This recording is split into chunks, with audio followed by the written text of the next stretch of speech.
मित्रों नमस्कार।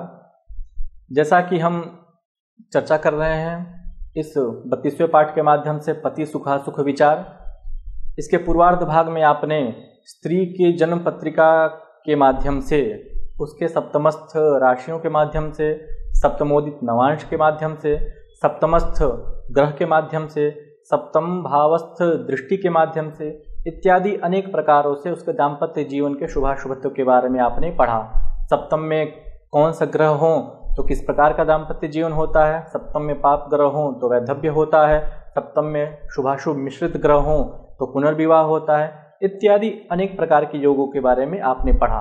तो जैसा कि हमने पूर्व पाठ में वर्णन किया था कि सप्तम भाव में अथवा अष्टम भाव में यदि पाप ग्रह हो तो ऐसी स्त्री वैधव्य को प्राप्त करती है, किंतु उसका वैधव्य काल कब होगा, वैधव्य को वह प्राप्त करती है ग्रह योगों के द्वारा हमने जान लिया, किंतु उसका वैधव्य योग कब घटित होगा उसका यह श्लोक है।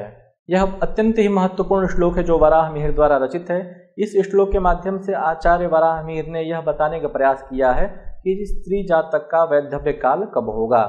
जैसा कि आपके समक्ष प्रस्तुत है, आचार्य कहते हैं, क्रूरेष्टमे विधवता निधनेश्वरोंशे यस्य स्थितो वयसि तस्य समे प्रतिष्ठा सत्स्वर्थगेषु मरणं स्वयमेव तस्याः कन्यालिगो हरिषु चाल्पसुतत्वमिन्दौ। इसमें वैधव्य काल का ज्ञान भी बताया गया है और अल्प सुतत्व के बारे में भी बताया गया है और क्षिप्र मरण के बारे में भी बताया गया है। तो इसके पूर्व स्त्री जातकाध्याय नामक जो अध्याय था उसमें हमने पढ़ा कि अष्टमय पतिश्च, अर्थात सप्तम भाव से और अष्टम भाव से पति के सुखासुख का विचार करना चाहिए, वैधव्य का चिंतन अष्टम भाव से करना चाहिए।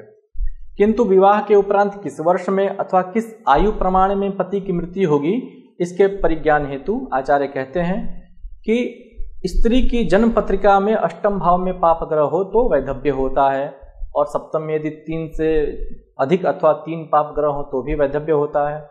कहते हैं कि अष्टमेश जिस ग्रह के नवांश में होता है, अर्थात अष्टम भाव का जो स्वामी होता है वह ग्रह जिस ग्रह के नवांश में होता है उस ग्रह का जो वर्ष प्रमाण होता है उतने ही वर्ष प्रमाण आयु में विवाह के पश्चात स्त्री के वैधव्य को प्राप्त होती है, वह स्त्री वैधव्यता को प्राप्त होती है, अर्थात स्त्री के पति का मरण होता है। इसी प्रकार से सप्तम भाव से भी हमें इस प्रकार का परिज्ञान करना चाहिए, अर्थात सप्तम भाव में जो राशि है और उसका जो स्वामी है और वह स्वामी जिस ग्रह के नवांश में गया हुआ है उसका उस ग्रह का जो वर्ष प्रमाण है उतने वर्ष प्रमाण में उसका वैधव्य होगा, इस प्रकार से आदेश कहना चाहिए।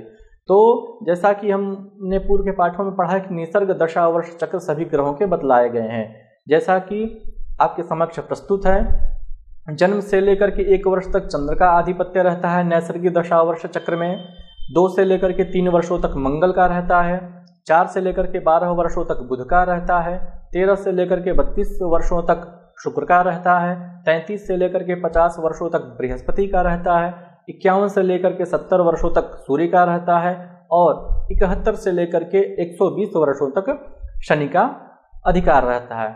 अर्थात सप्तमेश या अष्टमेश जो ग्रह हो रहा है वह जिसके नवांश में गया है, यदि सप्तमेश मान लीजिए मंगल है, वह अपने ही नवांश में है, स्वयं के ही नवांश में है, तो 2 से 3 वर्षों के पश्चात उस स्त्री का मरण कहना चाहिए।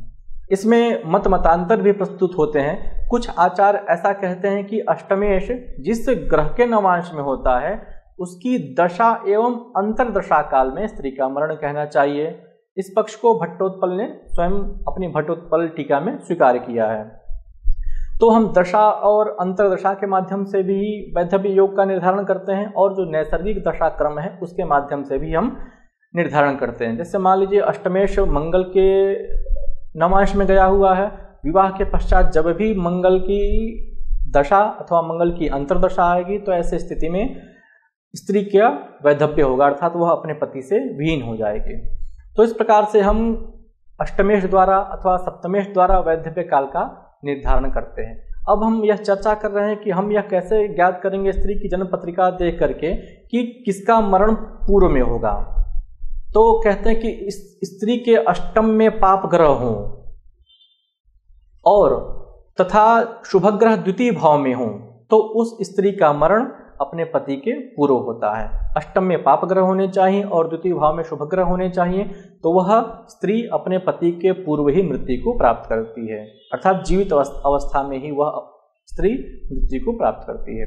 इसी प्रकार से कौन सी ऐसी राशियां हैं जिस राशि से संबंधित स्त्री जातक अल्प सुतत्व को प्राप्त करते हैं, अर्थात उनकी अल्प संततियां होती हैं। तो कहते हैं कि जिस स्त्री की जन्म राशि कन्या, वृश्चिक, वृष, सिंह हो तो उस स्त्री को अल्प संतति होती है, अर्थात ऐसी स्त्रियों के संतानें अल्प होती है, कम मात्रा में होती है, 2 होंगी, 1 होंगी, इस प्रकार से अल्प मात्रा में ऐसी स्त्रियों की संततियां होती है।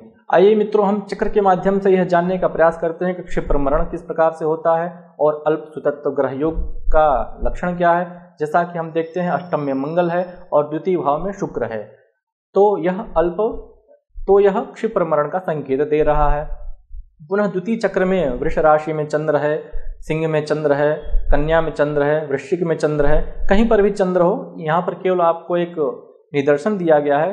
इन राशियों से संबंधित जो भी स्त्री जातक होते हैं उनका अल्प संतति होती है।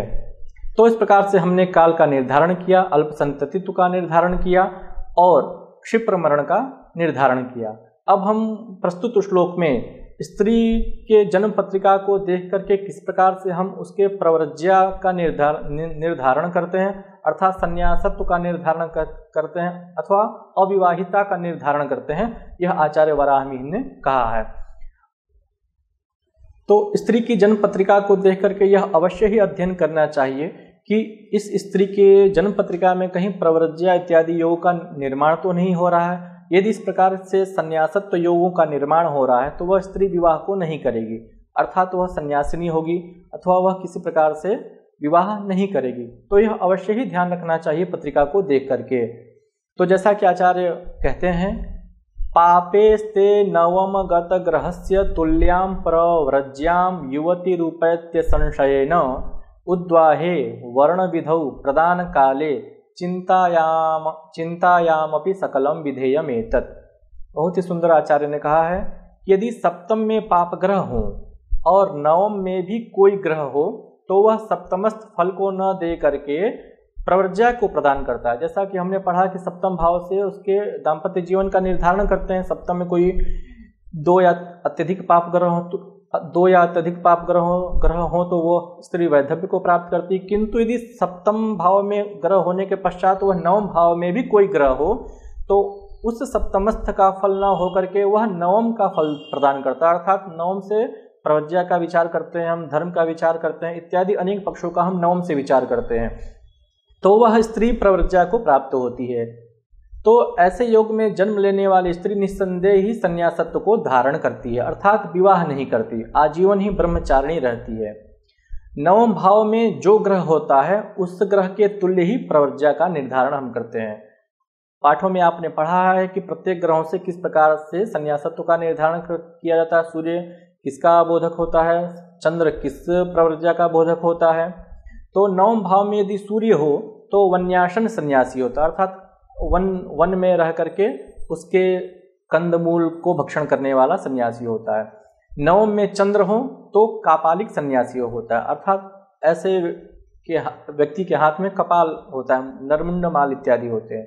मंगल हो तो शाक्य होता है, शाखों पर वह जीवित रहने वाला होता है। बुध हो तो आजीविक होता है, अर्थात इतस्ततः भ्रमण कर अपने जीवन को यापन करने वाला होता है। गुरु हो तो भिक्षु होता है, भिक्षा मांग करके अपने जीवन को यापन करने वाला होता है। शुक्र हो तो चरक सन्यासी होता है, भ्रमण करता रहता है सदैव ही, निरंतर ही। और शनि हो तो नग्न सन्यासी होता है, अर्थात नागा बाबा इत्यादि स्वरूप जो है साधु होते हैं। तो नवम गत जो ग्रह होते हैं उनके तुल्य ही वह स्त्री भी प्रव्रज्या को प्राप्त करती है। इसके ऊपर वराहमिहिर की विवाह पटल नामक एक ग्रंथ भी आचार्य वराहमिहिर ने लिखा है, उसका भी हमें अध्ययन करना चाहिए। तो इस प्रकार पूर्वोक्त सभी योगों को जो हमने अभी तक योग पढ़े हैं, इन योगों को विवाह काल में हमें विचार करना चाहिए। इसी प्रकार से कन्या का जब वर्ण काल, अर्थात कन्या के लिए जब हम वर की प्रतीक्षा कर रहे होते हैं अथवा वर का अन्वेषण कर रहे होते हैं तो भी उसमें हमें विचार करना चाहिए इन सभी योगों को। प्रश्न काल में भी करना चाहिए, कन्या प्रदान काल में भी अर्थात विवाह काल में भी इस प्रकार का चिंतन करना चाहिए कि सप्तम या अष्टम में कोई पाप ग्रह तो नहीं है। और कन्या के विवाहादि संबंधित प्रश्न काल में भी इन सभी का विचार करना चाहिए। यदि कोई परीक्षक प्रश्न करता है तो उससे इन सभी विषय वस्तुओं का भी अवश्य ही विचार करना चाहिए। तो जैसा कि आपके सम्मुख एक चक्र प्रस्तुत है, प्रव्रज्या योग चक्र, जिसमें बताया गया है कि सप्तम में मंगल है और नवम में शुक्र है। अतः नवमगत शुक्र होने के कारण वह ऐसा स्त्री जातक सन्यासी को प्राप्त होगा। तो इस प्रकार से हमने स्त्री जातक के समस्त शुभाशुभ फलों का आकलन किया, उनके बारे में पढ़ा, सप्तमस्थ फलों के बारे में पढ़ा, सप्तमस्थ दृष्टियों के बारे में पढ़ा, सप्तमोदित नवांशों के बारे में पढ़ा, अर्थात समस्त पक्षों के बारे में हमने अध्ययन किया। अब हम इस पाठ के सारांश बिंदु पर जाते हैं कि इस पाठ को पढ़ने का सार क्या था। जैसा कि आप देख रहे हैं, स्त्री की पत्रिका में सप्तम भाव ग्रह विहीन हो अर्थात शून्य हो, सप्तम भाव बलहीन हो और सप्तम भाव पर किसी शुभ ग्रह की दृष्टि न हो तो उस स्त्री का पति दुष्ट होता है। इसी प्रकार से सप्तम भाव में बुध और शनि हो तो स्त्री का पति नपुंसक होता है। चर राशि सप्तम में हो तो उस स्त्री का पति सर्वदा भ्रमणशील प्रकृति का होता है। सप्तम भाव में सूर्य हो तो वह स्त्री अपने पति के द्वारा त्यक्ता होती है। मंगल सप्तम भाव में हो तो अल्पकाल में विधवा होती है। सप्तमस्थ शनि पर अशुभ ग्रह सूर्य अथवा मंगल की दृष्टि हो तो ऐसी स्त्री वृद्धावस्था को प्राप्त करती है अर्थात उसका विवाह विलंब से होता है। इसी प्रकार से सप्तम भाव में यदि 3 पाप ग्रह सूर्य, मंगल और शनि हो तो उस स्त्री का निश्चय ही वैधव्य होता है। सप्तम भाव में शुभाशुभ मिश्रित ग्रह हो तो उस स्त्री का पुनर्विवाह होता है। सप्तम भावस्थ बलहीन पाप ग्रह पर शुभ ग्रह की दृष्टि हो तो वह अपने पति से त्यक्त होती है। यदि शुक्र और मंगल दोनों परस्पर नवांशगत हो तो वह स्त्री पति के द्वारा पति को छोड़ करके अन्य पुरुष का रमण करती है। सप्तम में चंद्र सहित शुक्र और मंगल हो तो वह स्त्री अपने पति के अनुमति से अन्य पुरुष को प्राप्त करती है। इसी प्रकार से सप्तम और मंगल की राशि लग्न में हो अर्थात मेष, वृश्चिक, मकर, कुंभ लग्न में हो, इस लग्न में चंद्र और शुक्र हो तो वह अपने माता के सहित व्यभिचारिणी होती है अर्थात स्त्री की माता भी पुंसली होती है। इसी प्रकार से सप्तम भाव में नवांश में यदि मंगल की राशि हो और शनि से दृष्ट हो तो स्त्री की योनि में किसी न किसी प्रकार का रोग होता है। पुनः आगे हम बढ़ते हैं तो सप्तम भाव में यदि शुभ ग्रहों का नवांश उदित हो तो वह स्त्री सुंदर गुप्तांगों वाली और पतिप्रिया होती है। जिस स्त्री की पत्रिका में सप्तम भाव में अथवा सप्तमोदित नवांश में यदि शनि की राशि अर्थात मकर, कुंभ हो तो उस स्त्री का पति वृद्ध और मूर्ख होता है। मंगल का हो तो लंपट और क्रोधी होता है। शुक्र का हो तो अत्यंत सुंदर और अत्यंत सौभाग्यशाली होता है। बुध का हो तो विद्वान और सभी कार्यों में निपुण होता है। चंद्र का हो तो अत्यंत कामातुर प्रकृति का होता है और अत्यंत सौम्य होता है। बृहस्पति का हो तो स्त्री का पति अत्यंत गुणवान और जितेंद्रिय होता है। इसी प्रकार से अष्टमेश जिस ग्रह के नवांश में होता है उस ग्रह का जो वर्ष प्रमाण होता है उतने ही वर्ष प्रमाण आयु में विवाह के पश्चात स्त्री का मरण होता है। अष्टम में पाप ग्रह हो तथा द्वितीय भाव में शुभ ग्रह हो तो उस स्त्री का मरण पति के पूर्व होता है। इसी प्रकार से जिस स्त्री की जन्म राशि कन्या, वृश्चिक, वृष, सिंह हो तो उस स्त्री की अल्प संतति होती है। पुनः यदि सप्तम भाव में पाप ग्रह हो और नवम भाव में कोई भी ग्रह हो तो वह स्त्री प्रव्रज्या को प्राप्त करती है। इस प्रकार से इन सभी योगों को विवाह काल में, कन्या के वर्ण काल में, कन्या प्रदान काल में, कन्या के विवाह आदि समयों में इनका अवश्य रूप से विचार करना चाहिए। तो इस प्रकार से आपने इस पाठ का विधिवत अध्ययन किया और इसके माध्यम से आप फलादेश करने में सक्षम हो सकेंगे। पुनः नए पाठ को लेकर के हम आपके समक्ष उपस्थित होंगे। तब तक के लिए नमो नमः।